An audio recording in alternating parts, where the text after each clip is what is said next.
रमेश से, दिलीप से माफी मांगे कि आप उस आरएसएस संघ के प्रचारक रहे हैं जिसने तिरंगा फहराने वालों को जेल भेजा है। मैसूर के राजा ने तिरंगा की यात्रा निकालने वाले 40 कांग्रेसियों को गोलियों से भून डाला था और सावरकर ने उस समय मैसूर के राजा का शुक्रिया अदा किया था। माफी मांगे आप उन 40 शहीदों के आत्मा से जिनकी शहादत पर कायर सावरकर ने बधाई दी थी मैसूर के राजा को। आजादी की जंग को कुचलने वाले श्यामा प्रसाद मुखर्जी की निंदा करनी चाहिए मोदी तुमको संघ की निंदा करनी चाहिए, हेगड़े वार की निंदा करनी चाहिए जिसने तिरंगा की जगह भगवा फहराने की बात थी। तुम्हें सदाशिव गोलवलकर का निंदा करनी चाहिए जिसने द्विराष्ट्र की बात 1946 में की। तब हम मानेंगे कि मोदी की आत्मा में परिवर्तन हो गया है। सच में नरेंद्र मोदी जी की नियत तिरंगा के प्रति, जिसे मैं कहूं धर्म परिवर्तन हो गया है, तो एक अलग तरीका होगा। दूसरी बात हो सकती है कि देश के ज्वलंत मुद्दों से ध्यान भटकाने का षड्यंत्र। और तीसरा महत्वपूर्ण बात है, आपदा में अफसर की तरह अपने चहेतों की तिजोरी भरने के लिए देश के एक एक गरीब का राशन काट करके तिरंगा बिकवाने का षड्यंत्र। तो मैं आपके माध्यम से देश के प्रधानमंत्री नरेंद्र मोदी जी को बधाई देता हूं कि आपकी आत्मा में जागरण हो चुका है। अब आप तिरंगा के भक्त हो चुके हैं। तो आप आरएसएस के प्रचारक रह चुके हैं मिस्टर मोदी। 26 जनवरी 2001 का मैं जिक्र करना चाहता हूं। तब आप एक स्थापित राजनेता के रूप में भी थे, जब बाबा मेंढे, रमेश और दिलीप चटवाणी इन तीनों ने संघ मुख्यालय नागपुर पर झंडा फहराया था तिरंगा। नागपुर के थाने में मुकदमा नंबर 176 2001 का मामला, जिसमें इनको जेल में जाना पड़ा। 2013 में जस्टिस आर लोहिया ने इन्हें बाइज्जत बरी किया था। तो नरेंद्र मोदी जी, आप बाबा मेंढे से, रमेश से, दिलीप से माफी मांगे कि आप उस आरएसएस संघ के प्रचारक रहे हैं जिसने तिरंगा फहराने वालों को जेल भेजा है। नरेंद्र मोदी, आपकी आत्मा में जागरण हो चुका है। आप उस आरएसएस के कार्यकर्ता प्रचारक रह चुके हैं जिसके संस्थापक केशव हेगड़े ने तो 1930 में 26 जनवरी को तिरंगा फहराने का विरोध किया था, जबकि 1929 में लाहौर अधिवेशन में कांग्रेस ने तय किया था, फैसला था कि 26 जनवरी को देश भर में जगह जगह तिरंगा फहराया जाएगा। तब 1930 में हेगड़े वार ने शाखा के लिए सर्कुलर निकाला और संघियों से कहा, आरएसएस के लोगों से कहा, हमारे देश का झंडा तिरंगा नहीं हो सकता है, भगवा रंग का झंडे को फहराने का काम किया। माफी मांगे आप। 1930 में मैसूर के राजा ने तिरंगा की यात्रा निकालने वाले 40 कांग्रेसियों को गोलियों से भून डाला था और सावरकर ने उस समय मैसूर के राजा का शुक्रिया अदा किया था। माफी मांगे आप उन 40 शहीदों के आत्मा से जिनकी शहादत पर कायर सावरकर ने बधाई दी थी मैसूर के राजा को। आपको मैं बताना चाहता हूं, आजादी के दिन से एक दिन पहले विभाजन का पर्व याद दिलाने वाले मिस्टर नरेंद्र मोदी, आपके दूसरे गुरु संघ के सदाशिव गोलवलकर जुलाई 1946 में उस व्यक्ति ने कहा था, देश का विभाजन होगा और देश के विभाजन के बाद हमारे हिस्से का जो देश होगा उस पूरे भगवा फहराया जाएगा। देश के विभाजनकारी से के कार्यकर्ता रहने के हिसाब से आप माफी मांगे। जब तक नरेंद्र मोदी, और मैं एक बात और कहना चाहता हूं, देश में जिस प्रकार की अंतरात्मा नरेंद्र मोदी की बदल चुकी है, तो नरेंद्र मोदी को बहिष्कार करना चाहे उस आरएसएस का जिसने 52 साल तक तिरंगा नहीं फहराया, जिसने तिरंगे को जमीनों के नीचे रौंदवाया है। अब तो और मैं अब तो डीपी लगा ली, अब कब तक मैं इसीलिए कह रहा हूं, आज आत्मा जागी है, आज माफी मांगनी चाहिए। मोदी है तो आपको खुश होना चाहिए। मैं खुश, अरे हम सवाल उठा दे रहे, बिल्कुल हम बहुत खुश हैं। हम कह रहे हैं आपकी आत्मा जाग चुकी है, आप माफी मांगे ऐसे पापियों के पहले में रहने से जिन्होंने तिरंगा का द्रोह किया।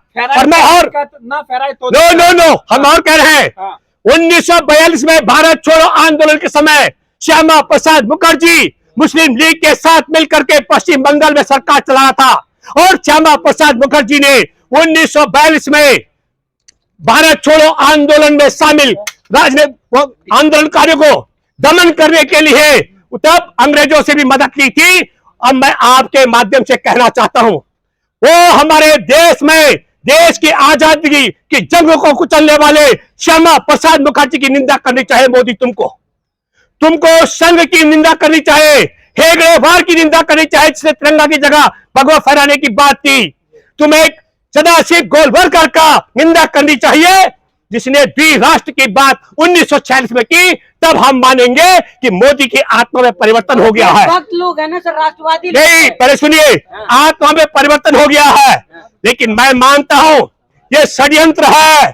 षड्यंत्र इसलिए है 8 नवंबर 2016 को मोदी ने कहा था नोटबंदी करके देश में आतंकवाद खत्म हो जाएगा, और मैं कहना चाहता हूं 5 अगस्त 2019 को कहा गया कि धारा 370 हटा करके जम्मू कश्मीर में आतंकवाद पूरी तरह खत्म हो चुका है।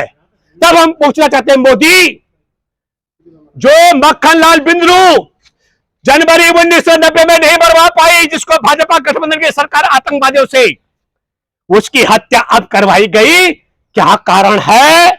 कश्मीर के पंडित, जो प्रधानमंत्री के तरफ से अलग पैकेज जो मनमोहन सिंह जी के सरकार के कार्यकाल में था, वहां 5,000 ज्यादा जो नौकरी कर रहे हैं। टारगेट किलिंग शुरू हो गया, आतंकवादी चुन चुन के मार रहे हैं। 93 दिन से ज्यादा हो गए धरने पर बैठे हुए हैं। मोदी सरकार इस मुद्दे से ध्यान भटकाने के लिए तिरंगे की बात कर रही है। हमारे देश का मोदी सरकार ने नोटबंदी के बाद प्रधानमंत्री मोदी जगह रहे तो आपको क्या परेशानी है? एक बात फिर मैं कहना चाहता हूं, अगर देशभक्ति है और जो पाप किया है उसके लिए मोदी माफी मांगे। पहले माफी मांगेगा तो हम मानेंगे कि पश्चाताप। माफी उस आरएसएस के प्रचार जो मैं पहले बोल चुका हूं, आपने नहीं सुना तो दोबारा से आप जा सकते हैं। जिस संघ के प्रचारक रहे मोदी, उस संघ के मुख्यालय पर झंडा फहराने वालों को जेल में डाला गया। जिस संघ नोटबंदी हुई, लेकिन नोटबंदी के बाद 90% चुनाव जीती है। नहीं, अभी पहले मुद्दे पर बात कर रहे। तिरंगा का षड्यंत्र क्या है? तिरंगा का षड्यंत्र है ध्यान भटकाने का। हमारे देश का जो पड़ोसी देश है चीन, उसकी ताकत बढ़ रही है, और मैं आपको बताना चाहता हूं चीन को तिब्बत चीन का हिस्सा है, यह प्रमाण देने का काम भी आरएसएस भाजपा की सरकार ने किया था। मैंने पहले भी कहा चीन के टुकड़ों पे पल करके भारत को कमजोर करने का षड्यंत्र किया जा रहा है। 2022 में हमारे देश के किसानों की आमदनी दुगनी की गारंटी थी, लेकिन तिरंगा झंडा पहुंचाया जा रहा है, दुगनी गारंटी का मामला खत्म।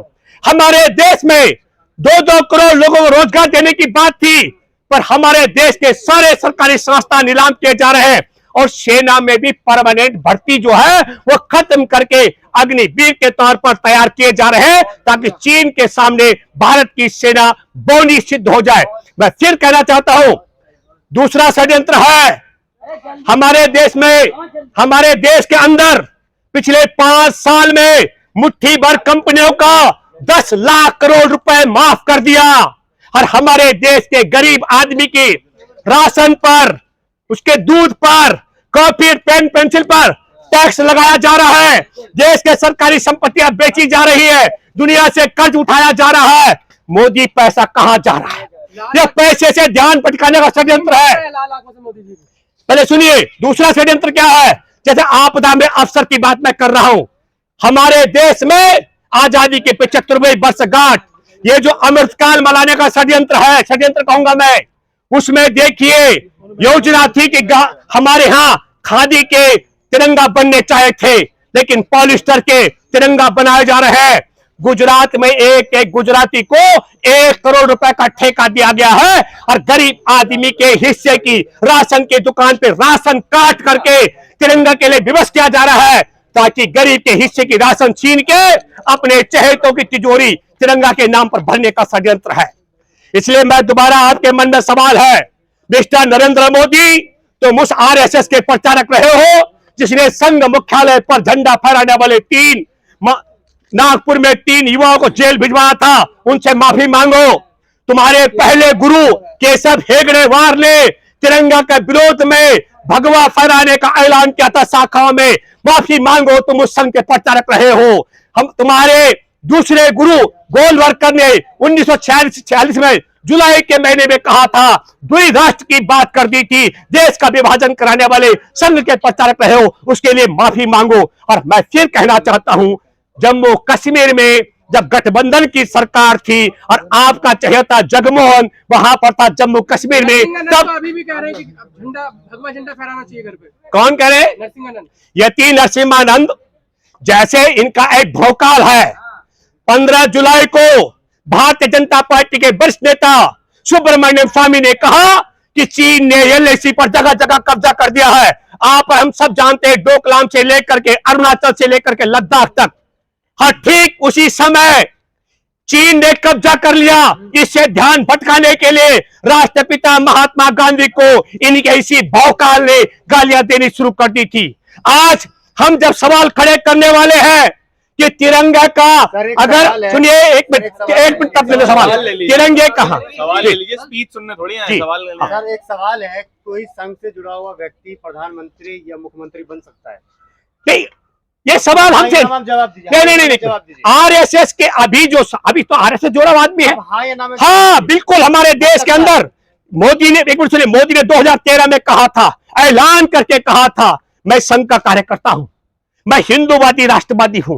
ये कहा था। अरे बना हुआ है भाई, संघ का प्रचार रह चुका। आपसे सवाल है, नहीं बना, एक मिनट, आपके सामने है ना, बन सकता। मैं थोड़ी बनाऊंगा, मैं नहीं बनाऊंगा। अगर मुझसे पूछते तो मैं समर्थन नहीं करूंगा, मैं खिलाफ था, खिलाफ हूं, खिलाफ रहूंगा। लेकिन वो वोट लोकतंत्र में लेकर जीत सकता है जिससे बैठा हुआ है। आप जो सवाल कर रहे हैं तो बहुत मुझे लगता है कि किस प्रकार का सवाल आप कर रहे हैं। अरे भाई, आपके सामने आरएस, अरे भाई, प्रधानमंत्री नरेंद्र मोदी, जनता ने बनाया तो बना वो। तो हाँ, तो संघ का प्रचारक रह चुका व्यक्ति है ना। ये जो सवाल आप कर रहे हैं, मैं कह रहा हूँ बैठा हुआ के प्रचारक भी नहीं थे, जनता ने उनको वोट नहीं दिया। आप जिस पार्टी के कार्यालय में खड़े हैं, एक मिनट, रिजेक्ट किया है 2 बार एक बात सेंट्रल में गवर्नमेंट बनाने से। देखिए, अगर आपकी जो है वो 2 राज्यों में ही इंडिपेंडेंट सरकार है और कहीं पहले सुनिए, मैं किसी पार्टी का व्यक्ति नहीं हूँ। ये गलत सवाल कर रहे हैं आप। पहले सुनो, एक मिनट पहले सुनिए। अरे भाई, हम इंडिपेंडेंट जगह पे, हाँ, एक मिनट सुनिए, कहाँ पर जगह, इसीलिए जगह की बात है। कुछ पागल सुनिए, इंडिपेंडेंट एक सवाल तो इंडिपेंडेंट ही है। एक मिनट सुनिए, पहले मुद्दे पर हम बात कर रहे हैं। ये जो सवाल है तो मैं आपको बताना चाहता हूं, आप सब लोगों के, इनका बड़ा सवाल सही है। भारत में 2013 का भूमि अधिग्रहण कानून की खूबसूरती जब तक आप नहीं जानेंगे, इनके सवाल का जवाब नहीं मिल सकता है। उसमें था 80 से 85% किसान लिखित सहमति नहीं देंगे, उनकी जमीन का अधिग्रहण नहीं किया जाएगा। बहुफसली खेती और चिंतित भूमि का अधिग्रहण नहीं किया जाएगा। उसमें था क्या पर्यावरण पर पड़ने वाले दुष्प्रभाव, उसका आकलन निदान की गारंटी हो। खेती हर मजदूर को 5-5 लाख रुपए दिया जाए और 5 साल के अंदर जमीन का उपयोग अगर आपने नहीं शुरू किया तो उसका जमीन वापस किया जाए। और इस पूरे मसले से एक और प्रावधान था, सारे केंद्रीय कानून को इस कानून में शामिल किया जाए, जिससे स्पेशल इकोनॉमिक जोन, विशेष आर्थिक क्षेत्र की लाखों लाख एकड़ जमीन किसानों की वापस मिलने वाली थी। और इसके समर्थक कौन कौन थे? सपा, बसपा, राजद, जदयू, सीपीएम, सीपीआई और सुषमा स्वराज तक। सुषमा स्वराज आपके सामने, उनकी किडनी, उनका कांग्रेस तो थी, मैं बता रहा हूं ना, कांग्रेस तो सरकार में थी, समर्थक कर रहा हूं मैं साथ में। और इस कानून को बनाने वालों में विपक्ष में सुषमा स्वराज भी थी। और जब 26 मई 2014 को नरेंद्र मोदी की सरकार ने शपथ ग्रहण किया, 28 मई 2014 को पहले ग्रामीण विकास मंत्री गोपीनाथ मुंडे को एक पत्रकार ने पूछा ऐसा ही सवाल, इस नए कानून का तुम क्या करोगे? उसने कहा तत्काल क्रियान्वयन करेंगे। और 3 जून को गाड़ी तेज चल रही थी, मंत्री ने ब्रेक मारा, उस गाड़ी ड्राइवर ने ब्रेक मारा और मंत्री मर जाता है। क्यों? और जब दूसरा बढ़ता है, ग्रामीण विकास मंत्री गोपीनाथ मुंडे की जगह नितिन गडकरी, तो एक मिनट, नितिन गडकरी बोला इस देश में यह कानून नहीं चलेगा। और मैं आपको आपके माध्यम से कहना चाहता हूं, एक बात गारंटी से, 2014 को आप भूमि अधिग्रहण नहीं 2000, मैं बता रहा हूं, जिन कंपनियों के जमीन वापस जानी थी, उन कंपनियों ने अपनी जमीनें बचाने के लिए किसानों की जमीन वापस न हो, इसके लिए यूपीए उसके समर्थकों को बाहर किया और नरेंद्र मोदी को अंदर लाए। और जो भाजपा में इस कानून के समर्थक थे वो मरवाए भी गए। आगे बोलिए। सवाल ये है, आपने अभी नोटबंदी की बात करी थी, उसके बाद से आपने क्या नोटबंदी लाए, कश्मीर में 370 लगाई, हटाई। उसके बाद जितने भी इलेक्शन हुए उसमें 90% भाजपा जीती है। नहीं, इसका मतलब हाँ। ईवीएम से जीती है, जनता ने उनको पसंद आई नोटबंदी और 370 हटाना। नहीं, ये जो सवाल आप कर रहे हैं, पहली बात आपका सवाल का सीधा जवाब देता हूं। मैं उत्तराखंड में था, विधानसभा चुनाव के हो चुके थे, पोलिंग हो चुका था। एक हमारे पारिवारिक जानकार घर में वहां चला गया, उस महिला ने हमसे पूछा आपने किसको वोट दिया? मैंने कहा मेरा वोट यहां नहीं है।